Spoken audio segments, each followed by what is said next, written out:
السلام عليكم. أحلى سلام على كل مستمعينا، واحد بالتمام. برحب بكل مستمعينا مستمع إذاعة راديو 2 FM. معاكم المذيعة الغلباوية شكران حسين في موسم جديد لأحلى وأجمل إذاعة، وهي إذاعة راديو 2 FM.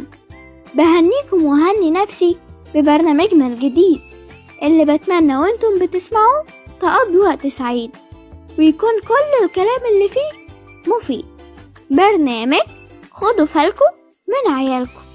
فكرة البرنامج حياة بنعيشها كلنا، أو بمعنى أصح حياة بيعيشها كل ابن وبنت مع كل أب وأم. حياة مليانة ضغوط ومشاكل وحاجات تانية كتير. الأب والأم بيحطوا نفسهم جوه الحياة دي لدرجة إنهم بيغرقوا فيها وبينسوا الحلو اللي لسه موجود في الدنيا.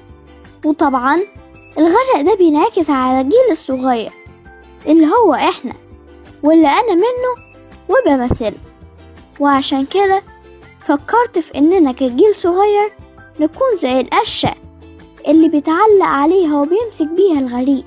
قشاية تنقذ كل أب وأم من خطر الغرق في بحر المشاكل، ونفكرهم بالحلو اللي لسه موجود في الدنيا. ويبقى كده كل أب وكل أم خدوا بالهم من عيالهم. وبعد ما شرحت لكم فكرة البرنامج، تعالوا بينا نطلع لفاصل ونرجع بعد كده نقول لكم إزاي هتاخدوا بالكم من عيالكم.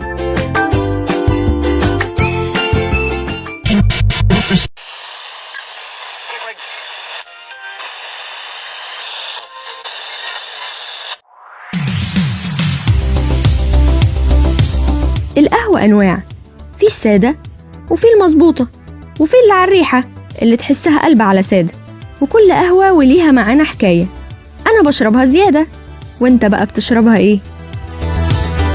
كل ده وأكتر هتعرفوه في برنامج مزاجك ايه مع ميرا جريتلي كل يوم 3 الساعة 8 مساء على راديو 2 FM.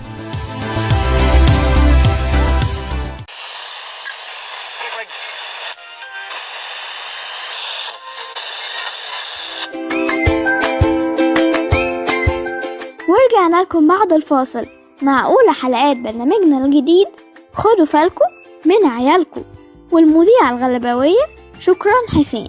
وأول فال أو موضوع هنتكلم فيه النهاردة هيكون بعنوان عتبة باب البيت.